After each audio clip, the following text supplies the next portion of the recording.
Welcome to Latino Review's first look at Lobo. Our master of mayhem, Dr. Strangefist, gives us a peek at some intergalactic chaos this time around.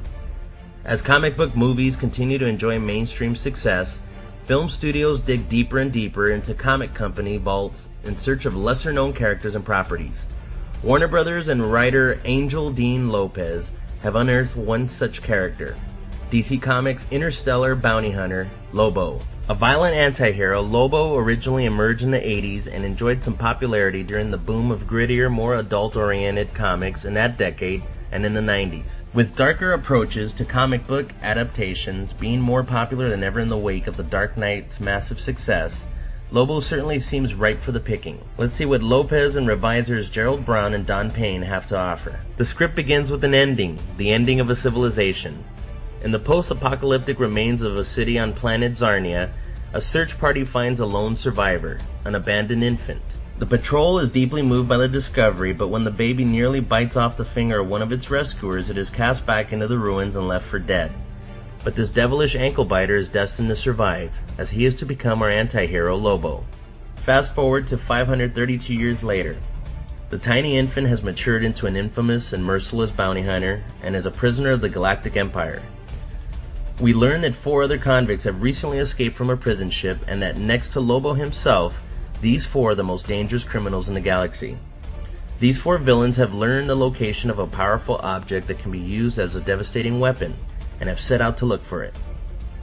With Imperial forces stretched thin throughout the galaxy, the powers that be dispatched Lobo to track down these fugitives, offering him his freedom and the reinstatement of his bounty hunting license, should he successfully complete the mission within 24 hours, and making Lobo something of an alien version of Snake Plissken.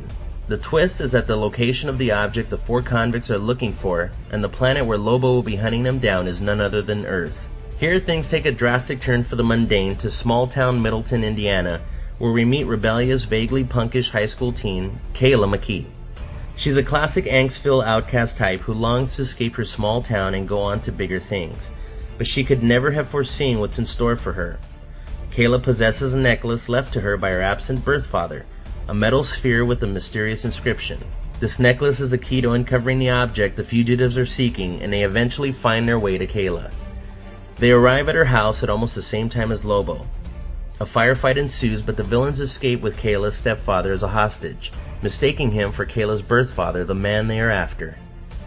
Lobo and Kayla predictably team up, and Kayla tells him that during the fracas, the convicts ask about something called the Drell. We learn that the Drell is an almost endlessly powerful sentient weapon, and Kayla's father, who had been granted telekinetic powers, was its guardian. Kayla discovers that she has inherited her father's abilities, and that her necklace can be used to track her father and the Drell. Only she can use it, so she and Lobo set off in pursuit of the fugitives and her father. This story is probably more akin to something out of Heavy Metal magazine than what you'd normally expect from the pages of DC Comics. The male alien characters are larger than life, muscle-bound killing machines, the women curvaceous and scantily clad. Lobo rides a futuristic hot rod motorcycle through space without any kind of spacesuit or armor, because he's just that tough. It's over-the-top, pulpy stuff. The human leads are outcasts too big for their one-horse town, whose eyes are open to the unimaginable possibilities of the universe beyond our measly little blue and green planet. It's understandable that Warner Brothers would have this story take place on Earth to attempt to make it more believable. But on some level, the story would work better if it took place entirely in space and on exotic alien worlds. Setting it primarily on Earth somehow softens it and makes it all more conventional. In a way, it's sort of like the film version of Masters of the Universe, taking place on Earth and not on Eternia. Still, the pulp appeal is there, and the action has potential, even though it's not as violent as it could be. And besides, badass anti-heroes like Lobo are hard to resist, if done right.